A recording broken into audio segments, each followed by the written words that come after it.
All right, so good afternoon, good morning, good evening. This is, I'll name this segment later, GTG Spits That Grease, so on and so forth. Uh, title, Eternally, and will always be in progress, or in the works. Ladies and gentlemen, if the title hasn't given me away yet, I want to ask you guys a question. So there are two particular videos that are out as of right now. I haven't had a chance to see them yet, but there are two videos that have been put out. I think one is from, I think the channel's called Interesting People Around the World.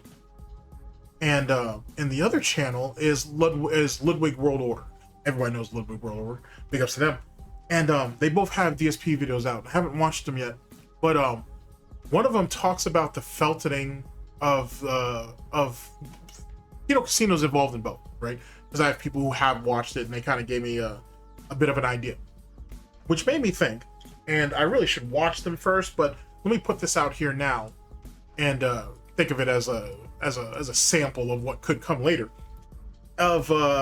It gave me an idea, or it gave me a reason to really think about the side scrollers arc or saga, and our current arc with Kino Casino and their saga / arc.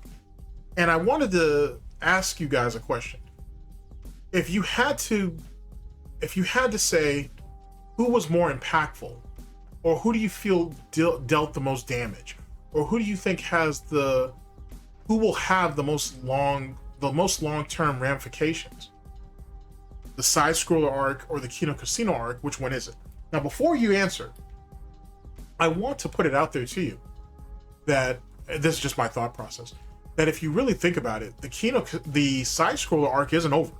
It's still continuing. It's still a continuation, if you will. No, it's still continuing. And Kino Casino is really just a continuation of that.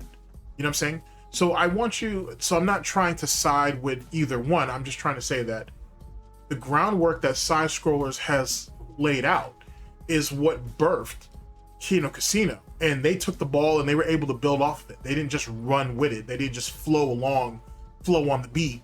They went ahead and made their own off of it. But still, Side Scrollers still exists, and it's still kind of an ongoing thing. It's more of a Cold War, where Kino Casino is still open conflict. So, where do we start? Let's start with Kino Casino currently. Let's talk about what they're doing. So, as of late, they kind of pick and choose their spots with DSP. Instead of being like Rich, who kind of just builds everything off of that. I can say that because I do too. But you know what I'm saying? Instead of doing that, they pick and choose their spots.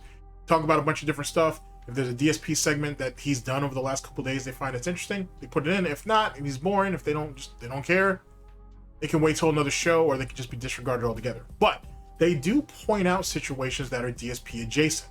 People who have the same type of mannerisms, or who are prone to act like Darkside Phil would in a particular situation.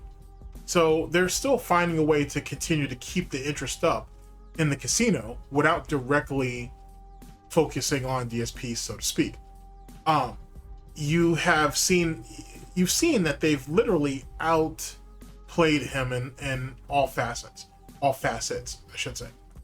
And I think even going back to the 666 podcast that DSP did, the Snake Eating, King Snake Eater. When you go back and look at that, even they were taken back at DSP saying this was a long-term plan. I was always, intending to do this, etc. I think they were even taken back by that, because would you call that shit evil? I don't know, but I would damn sure call that shit diabolical. You know what I'm saying? You got to be a demented individual that's how far you'll go for revenge. And I think that's one of the things that the Kino Casino arc embellishes on. It takes what we already know, or what was already established, and it cranks that shit up to like 20.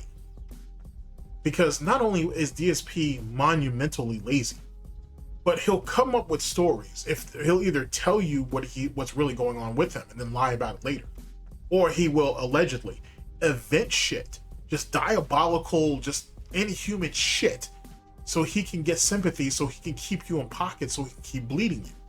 Which really makes you think, what did John Rambo have to endure after their split, after DSP went across country, and after DSP was throwing these hissy fits about how he couldn't get John to come back onto his content? and why and how he was sending some of his own fucking dents over to John's personal social media accounts and trying to essentially get them to bully John into either opening up a line of contact with Phil or to just come back and do content altogether. If you look at those DMs between PPP and DSP, it really, if you're an old head, or if you're just someone who knows enough about the John and Rambo situation, well, the John and Howard situation, I'm sorry, it makes you think what was in those text messages, what was in those emails, what was in those DMs that John and Howard had to deal with. John in particular, you know what I'm saying? And given how spiteful DSP has been even after the fact, it makes me wonder, well, what did Panda have to endure after she left? What was in her Twitter DMs? What was in her Instagram DMs? Right? Because they followed each other on pretty much everything. So what did she have to deal with? What fucking gaslighting or victim baited bullshit did he throw her way? The psychological abuse that DSP puts on the people around him, we only speculated about. The Kino Casino really busted that shit wide open. Like, we straight up opened them hips up to find out what's really popping with all that. But if you really think about it, you go back to side scrollers and how DSP was trying to manipulate Craig through those emails and whatnot. And especially that last email, which led to their major fallout. Now it gives you much more more traction, if you will, to really see what's going on, this terrain that we call the Vortex. Now, for context, when DSP's last email to Craig, as before the whole public dam breaking, was after the show, that 5-hour plus podcast and whatever, and then the 30-minute or hour bullshit that they had that was behind a paywall. DSP said, "Hey, I'm gonna send you an email. Email me back, and I'll lay out everything about WWE Champions." Craig, who was probably not just mentally exhausted, probably emotionally exhausted at that point, was like, you know what, that shit can wait till tomorrow, whatever. I don't care. I'm gonna spend time with my kids. I'm good. And he didn't respond back. That was that Thursday night. Friday, when they had their, I think DSP called it a deflation stream or whatever. No, that's what he did literally that day. He did that Thursday night. Whatever Studying Craig and Side Scrollers called their podcast the next day, that Friday, is when they said that, you know, they didn't believe him. It sounded like bullshit. They gave him plenty of time and plenty of ways to give them evidence that the WWE Champions wasn't theirs. They caught him in a bunch of lies, so on and so forth. DSP was trying to finagle Craig into a situation to where he would email him, that there would be some email correspondence again. And DSP would be like, oh, here's this account, but see, it's not the account that everybody says it is. So when you do your next stream or your next podcast or whatever the case may be, this right here is enough for you to vouch for me. Now, Craig wasn't going to go off that. Like, Craig's not stupid. Okay, you're showing me an account. When was this account made, Phil? You know what I'm saying? Like, what activities does this account really have? Because if it's a fresh-ass account, then it's worthless. And Craig knows that. If it's an account, I should say, that is anyway suspicious, Stuttering Craig was in talks with a bunch of different detractors at that time. But most importantly, he was in contact with TJ Gamebox. Like the plug, besides BT9494 on the farms, big ups to him, or to them, whoever they are. But he was in contact with TJ Gamebox. TJ Gamebox, who was the fucking plug. He would have been able to easily look up that name and find out what the life of that account was, what its activities are, and so on and so forth. That would have blown DSP out the water. But DSP didn't think about that, or he didn't care about it. As long as he could get it ingrained into Craig's mind right then and there, this isn't me, they're lying, or they're mistaken, or whatever the fuck, he thought Craig would just run off of it because DSP was still depending on that reoccurring seat, third seat, or additional seat, I should say, on Side Scrollers. That's what he was shooting for. So he went up there and he lied for 5+ hours just so he could get on their show to talk about games and do all this bullshit to try to normalize himself, right? You're kind of seeing him try to do that shit with the whole suing detractors or trying to put these licensing deals out, is he's trying to build attention for himself so he can victimize himself and then try to normalize himself and then get back into some of these communities, which makes no damn sense because he hates gaming. He hates the gaming communities. He hates gaming journalists. He hates everything about gaming because he's not there with them, and he's shit on just about everybody that's worth shitting on. They would never bring him in because you can't trust him. He attacked these people without even knowing them. He's not getting into the FGC because second verse, same as the first. He did the same thing to them too. So why would they bring him in? But DSP doesn't want to think about that. He wants to think about what can happen and not what could happen or what should happen. Let's say that. So there's that situation. So when you look at it from that standpoint, despite what Kino Casino's done, Craig and side scrollers are still very much in place. Now let's go back to Kino Casino for a minute. So not only are they just out entertaining them, or they're out entertaining him, I should say. They're also, clowning him in games and shit. People in their audiences are probably doing the same shit. But truth be told, DSP will never be able to shake off Kino Casino because DSP has literally adopted their mannerisms, both, not just PvP, but Andy too, to some degree, and has ingrained it into the fucking mentally disabled sponge that DSP is. They're literally a part of him now. And going through that, I'm sorry, I don't know why I had to keep doing it, but in that same way, he's absorbed at least Stuttering Craig and some of his personality traits into him as well. Wanting to be the constant businessman, wanting to be the professional, being able to build up. Hey, I had this long-term legacy all those years ago. Shit happened, but I can start anew. DSP, I'm not sure if you guys have actually correlated all that, but that's what Stuttering Craig has been preaching, and he still preaches it. DSP's trying to do the same thing. He just can't keep the persona up. He can't keep the facade up. So what goes on with Kino Casino, give me some subs, this, that, and third, in that strained out Vince McMahon voice he tried to do. It's easier to do that because he sees the results in the short term. He can't be a man and stand on business in the long term. Whatever you think of Stuttering Craig, whether you think he's legitimate or not, it's up to you. Because people have said the same thing about Max. Oh, Max can't be excited about all those things unless there's something wrong with him. Yada, yada, yada. What I'm saying? You can have your opinions on all that. The reality is, doing that is too hard. You know what I'm saying? Picking yourself up and starting all over and making shit happen for yourself is too hard. Having your gripes about different video game companies or different IPs or whatever, and yet still willing to play them, willing to see the good in them, right? DSP doesn't have that in him. That's why he'll never be like Max or Craig. You know what I'm saying? And that's why Max especially is never going to want to associate his brand with DSP. So I think Kino Casino has really exposed a lot of that, especially with DSP doing the interviews, right? Or trying to interview with other people. And you see that it was really nothing more than farming for apologies. You could see that he was trying to get people that are outside of the vortex, so to speak, and almost try to bait them into positions to try to normalize him. Hey, I'm not this low cow people make me out to be. I am a normal guy.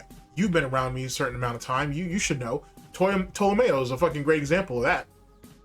And theoretically, Stuttering Craig was an example of that too before the fallout, before the actual, before the side scroller interview, and then obviously the revenge interview that they had after the fact. So that's what DSP's been shooting for. I think Kino Casino definitely busted all of that wide open, but side scrollers laid down the groundwork for a lot of that. A lot of those tendencies that DSP has that clearly speaks to mental illness, social incompetence, and just, it's not even social awkwardness anymore. He's devolved from that and has gotten a far worse. Kino Casino was able to exploit that and really put that out there, and they were able to make DSP dance to it.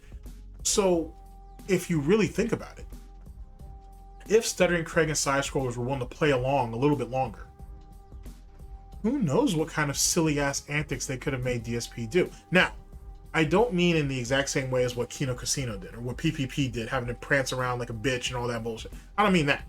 I'm saying that they may have very well been able to get DSP, side scrollers. Side scrollers may have very well been able to get DSP to go to a convention, to come out for a meet and greet. They may have been able to get him into that position to be comfortable to do so. Now, I know. Most of you guys want to go back to Kino Casino. Wait a second. They were going to take him to WrestleMania. They were going to take him to the Hulk Hogan, you know, bar and grill and shit. And they were going to do all that. DSP was never going to go out there. He was never going to go out there. As long as he could keep them making content, he would say whatever he would have to say or whatever he would need to say leading up to that event, and then he would come up with an excuse and just not go. The side scrollers, he might go. He may very well consider going because he would have the protection.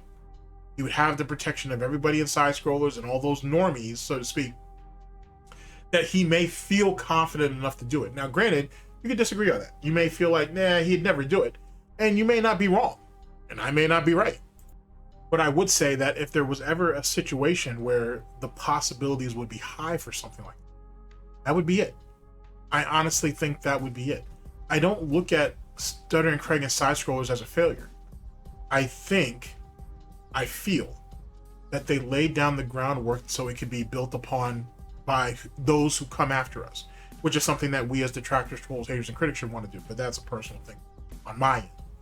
But in a lot of ways, that harkens back to Broside Phil. Big ups to them, and all the investigation work that they did, and everything with the 222 or the 220. Sorry, the whole 220 situation. The confrontation he had with DSP on Truth Seekers. Broside Phil, whatever you think of that, whatever you think of that interaction he had with DSP, or whatever you think he did as it pertains to his investigation work after the fact of tracking down the investigating officer, the officer that actually went out there to actually try to talk to him, whatever you may think of all that, good, bad, or otherwise, Broside Phil laid down the groundwork that other detractors, trolls, haters, and critics in the future will be able to springboard themselves from. He has cemented himself in that way to lay things down for everybody else. And that right there kind of comes back down to, you know, if you're doing this content, right? Yeah, you want to be entertaining, you want to be funny, you want to get your opinion out there. But if you can lay the groundwork for those who come later, you know what I'm saying? Even in this niche ass fucking vortex bullshit we're doing, that means something. You know what I mean? And even if people don't remember the name, someone eventually may remember at least what was done to open, you know what I'm saying, to open those doors. So that's the thing there. I think that I don't know if I could say there's a clear winner. I understand most of you want to say it's Kino Casino. They're far more impactful. They've been able to get him to do far more shit. This, that, and third. What's going on right now prioritizes what came before. I don't necessarily know if I can agree with that. Because I don't think PPP and Kino Casino could have gotten away with what they got away with, or they wouldn't have been able to do what they've been able to do without side scrollers. I just don't think it's a thing, honestly. You know what I mean? I really don't. DSP is like an ex looking for that rebound, or looking for, you know, the new spouse or the new fucking whatever to show off, you know what I'm saying, to show that they're not really hurt. Kino Casino worked out. You know what I'm saying? On top of the fact that DSP needed protection. It's not just, when you look at it this way. Let's look at it this way for a minute. Kino Casino gave DSP a large cash infusion. It brought some attention from a whole nother platform and a whole nother demographic, a whole nother sector that he needed to prop himself up in the short term. And they gave him the building blocks that he could have built off of in the long term if he was willing to play ball, meaning DSP. But side scrollers was going to give him legitimacy. He was using Kino Casino to get himself back to that legitimacy. I think that whole Kino Casino arc was, I'm not the fucking weirdo sicko they say that I am. I'm a normal guy. I can laugh at myself. I understand the criticism, but I can take it. I handled it poorly before, but I'm all better now, whatever. And once he was able to get, I think, the recognition and or apology from people like Mudahar, people like Josh, people like Medicare, people like that, then he thought, okay, now I can throw this all in side scroller's face, and now they have to approach me differently. So now we're gonna hash it out. You know how DSP likes to say that shit. Now me and side scrollers can hash it out like men, and then we can get back to what we should have been doing talking about the gaming news, we're talking about politics, we can do all that. I know this is, yet again, Golden, you're giving that guy way too much fucking credit. DSP's not smart enough for none of that shit. Just because you can think outside the box doesn't mean he does. I roger that. 100%. 100%. At the same time, you've seen some of those same methods in DSP's own madness. To be honest, he was this close. Imagine small puppy hands clenching something really small. He was this close into getting a little bit of legitimacy with side scrollers. How much of DSP's fucking soul would he sell to get that back? And get it back in a better way than he could. Think back to the revenge stream / interview he had with Stuttering Craig after the fact. The internet likes me now, Craig. The internet respects me now, Craig. He was basically trying to tell Craig, he was trying to bully him, kinda, into, you've got to accept me now. I'm not this fucking lol cow that you guys were able to laugh and treat whatever which way you wanted to treat, and was able to springboard yourselves off my back. Now we're on equal footing. So now, if we decide to do anything moving forward, you got to deal with this. And now that leads to, it's not even a controversy, but it leads to when Stuttering Craig said, you know what, you can go fuck yourself. Let's get that into context for a minute. When Stuttering Craig said that, Stuttering Craig said, hey, if you're questioning my integrity, you can go fuck yourself. Now, DSP doesn't believe in integrity. An answer is just an answer. It doesn't matter if it's honest or not. It doesn't matter if it's truthful or not. An answer is still an answer. You know, you guys have all heard that. DSP said that to Stuttering Craig leading up to when Craig said what he said. Craig said he didn't want he wouldn't let his integrity be taken out of character, or would be misused or be questioned by someone of DSP stature. And that's how any man should carry themselves, to be honest. DSP took that as, that's my gotcha. You were hostile to me, and DSP probably doesn't even really understand that exchange. But DSP looked at it as, oh, gotcha. You were hostile to me. I can go ahead and use that against you, and now I can go ahead and plan to say fuck you in the end. That's all it was. It was a childish maneuver by a 40-something-year-old man-child who wasn't even socially equipped to try to even talk that out. Okay, wait a second. You're upset. Explain to me why. Because DSP looks stupid enough as it is. He could have literally asked for a bit of nuance on what that was, and Craig would have told him. I think Craig actually did. Instead, DSP is like, oh, you embarrassed me? You think you're embarrassing me? I'm gonna get you. And he plotted from that moment on, looking at that other monitor, looking at that other monitor, looking at that other monitor, and making sure that he had Discord set up in the way he could, that he could just go ahead and cut him off in the end.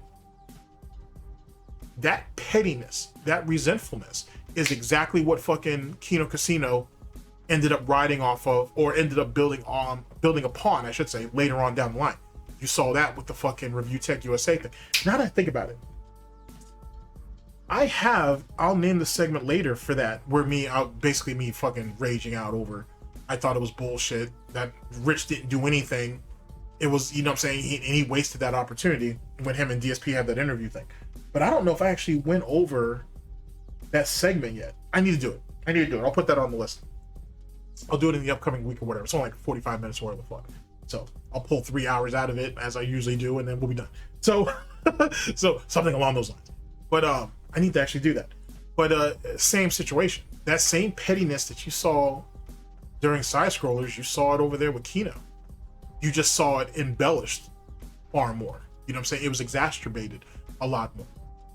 That's all it is. So I honestly don't know, yet again, this whole, who has the most impact, Side Scrollers versus Kino Casino. When the Kino Casino arc is actually over, then maybe we can touch back on this and we can see what's what. But that's my initial thoughts. I don't know if it's really a versus. It's two sides of the same coin as it pertains to the situation. DSP is the coin. And Side Scrollers and Kino Casino both have an effect on him that DSP can't shake. You know what I'm saying? He's adopted too much of both sides. I honestly think he wants the best of both of those worlds.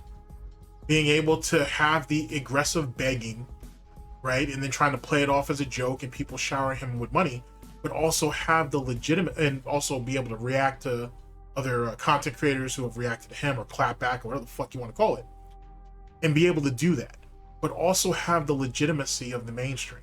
DSP wants both. That's why he won't settle for just being a lolcow, because he still believes that he has a level of legitimacy to him.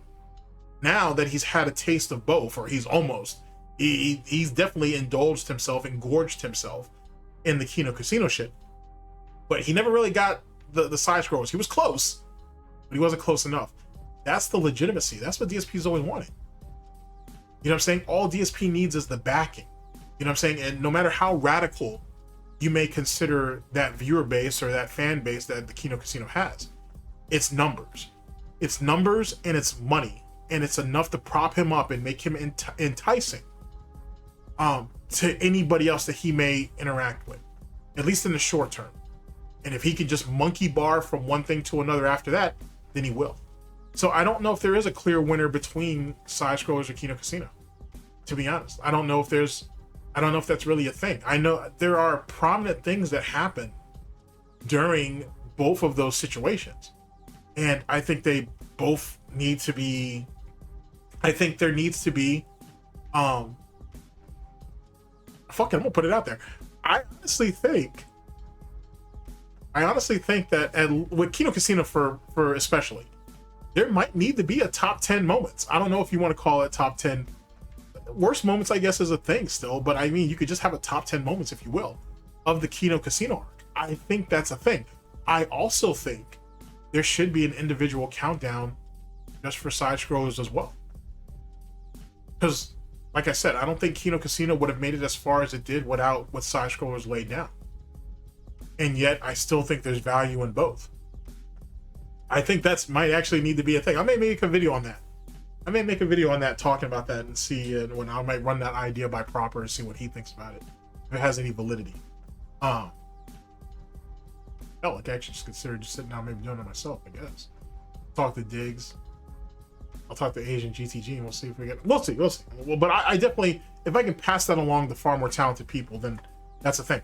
But maybe that's a thing. Maybe we need, or maybe we should consider the top 10 worst moments. I may do a video on that, and we'll actually dig into that a little further and see what comes out of it. But it sounds fascinating now that I think about it, especially since, like I said, the Kino Casino arc is still going, and theoretically, Stuttering Craig's will is still very much in the room. It's still very much in play. So I don't know who would actually win in the verses. I'm kind of torn. But what do you guys think? How do you guys feel? I think it would be, if you think of my current way of thinking, it might seem easier to, let's just give the win to side scrollers, because according to my thought, Kino couldn't have done what they've done without what side scrollers laid down. At the same time, I gotta admit, Kino Casino has broken a lot of ground, as well as was able to build off of the foundations that was left to them too. Nothing really went to waste, so to speak.